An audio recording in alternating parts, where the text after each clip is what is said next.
Arrivé à l'UFC à 24 ans, Nassourdine Imavov est surnommé le sniper pour son coup d'œil et sa précision en striking. Après un début de carrière prometteur, il a très rapidement attiré l'attention de Dana White et ses équipes par sa réputation de combattant spectaculaire. Let's start right here. Nassourdine Imavov. Nassourdine is another top European prospect out of the MMA factory. 7 of his 8 wins are by finish. Avec son 1m91, il a commencé sa carrière chez les welterweight en moins de 77 kg, mais en était encore en phase de développement physique au vu de son jeune âge. Dans le même temps que sa signature à l'UFC et pour maximiser ses opportunités de carrière, son agent et head coach, Fernand Lopez, lui conseille alors de monter définitivement en middleweight pour la suite. Censé faire ses preuves lors du Dana White Contenders Series, qui est un genre d'épreuve du feu pour les combattants qui peuvent, en cas de victoire spectaculaire, décrocher leur place à l'UFC, son combat est pourtant annulé. Et alors qu'il connaît un grand 8 émotionnel, son management réussit à le faire signer directement finalement dans l'organisation américaine. Il fait ses débuts face au dur à cuire absolu, lui-même un prospect passé par le Contender Series, Jordan Williams. Mis à part une frayeur due à un choc de tête au début du combat, les 3 rounds sont maîtrisés et dominés par Nassourdine. L'UFC décide alors, pour son prochain combat, de lui mettre un nouveau prospect, Phil Hawes. Au physique impressionnant et sur une série de 5 victoires avant la limite, pour un combat qui décidera peut-être de la prochaine star montante de la catégorie. Le combat est prévu le 16 janvier 2020 sur la Fight Island. Tout se déroule comme prévu, la préparation, le régime, le voyage, la Fight Week, tout se passe de la meilleure des manières. Nassourdine, accompagné de Fernand, de son frère Daguerre et d'Ahmed Salamov, est prêt et plus impatient que jamais de faire briller son talent dans l'octogone. Néanmoins, pour arriver jusqu'au jour du combat, il y a d'abord la pesée à passer, qui est la veille, et la semaine précédant cette pesée, pour laquelle Nassourdine devra arriver à 84 kg, c'est toujours, pour les combattants des catégories n'étant pas la catégorie poids lourd, ce qu'on appelle le combat avant le combat, car il s'agit de perdre plusieurs kilos, majoritairement des litres d'eau, au travers du processus appelé le whey cut, qui consiste à se déshydrater en utilisant plusieurs méthodes conjointes au cours de la semaine. Ici, l'équipe a enveloppé Nassourdine d'une couverture de survie sur laquelle seront entassées des épaisseurs de serviettes et de couvertures pour créer le plus de chaleur possible et donc la plus grosse suée possible.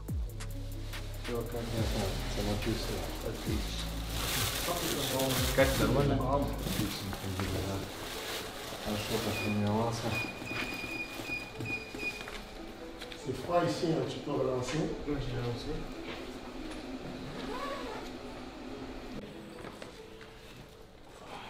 Pour aider encore le processus, des saunas individuels sont mis à disposition des combattants. La vapeur. Direct. Toujours prêt, Guillaume. Attends. Pourquoi ça change trop là? C'est pour ça que j'ai dit attention là-bas. J'adore. Ça a l'air facile au moment. C'est début.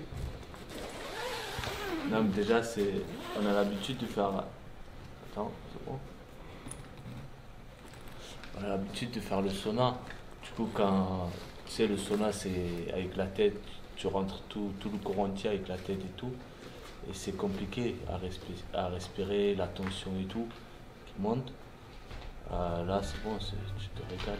Je me repose là, je peux dormir et tout. Attends, non, franchement la chaise est pas très confortable, mais sinon on pourrait dormir et tout.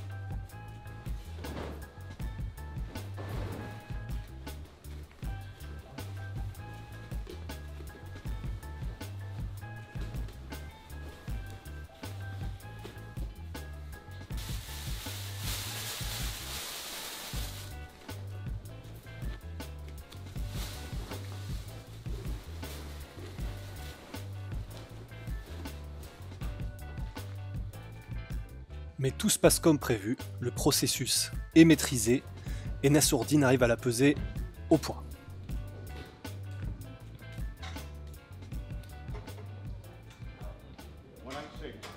« 186, the official weight for Nassourdine Imavov. » S'ensuit l'ultime face-à-face avec Phil Hawes. Nous sommes désormais à 24 heures du combat.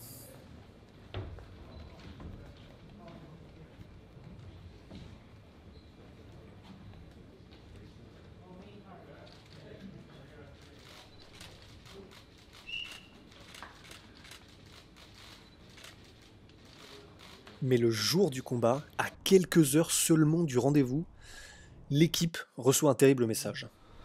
Ce qui s'est passé, c'est que je recevais un message de Fernand en disant que mon adversaire, que le combat est annulé, que mon adversaire est blessé. Et du coup, voilà, il ne va pas être autorisé à rentrer dans la cage. Grosse déception. Mais voilà, on garde la motivation. C'est des choses qui arrivent. Il faut être prêt, même si je ne m'attendais pas à ça. Du coup, voilà, bon rétablissement à lui. Et j'espère qu'il va guérir vite. Je pense que le combat il sera repoussé pour très bientôt là. Puis voilà, on va retourner à Paris, on va continuer les entraînements MMA Factory, les sparring, les pas d'ours, comme d'habitude. Et puis voilà. À cause d'un problème de santé, Phil Hawes n'a donc pas été autorisé à combattre par l'équipe médicale de l'UFC. Après des semaines de préparation, de sang, de sueur et de privation, à 5 heures du moment fatidique, le combat est donc tout simplement annulé.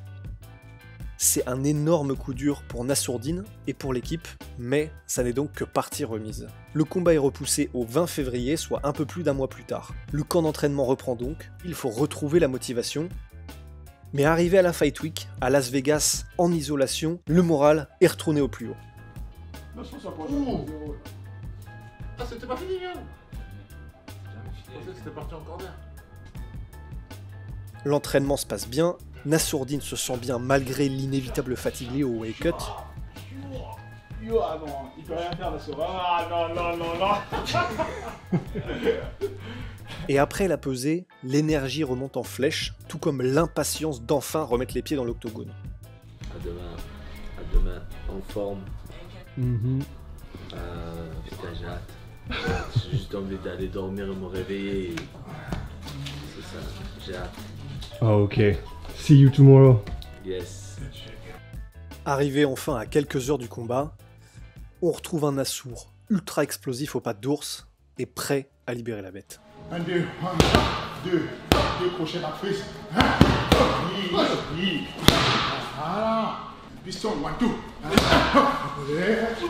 Et tu colles. Voilà. Et tu ne le lâches plus.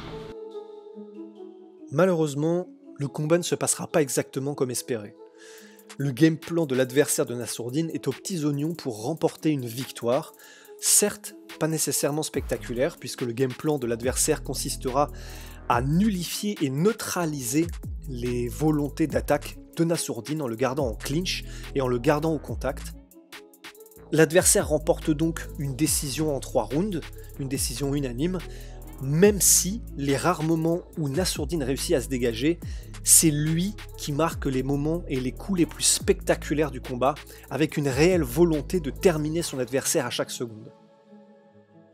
Dans le vestiaire après le combat, on retrouve un Nassour déçu, immensément déçu, mais qui s'en veut énormément. Sur le trajet du retour à l'hôtel, il ne cesse de s'en vouloir, il ne cesse de se remettre en question, mais Fernand et John Cazeneuille le rassurent.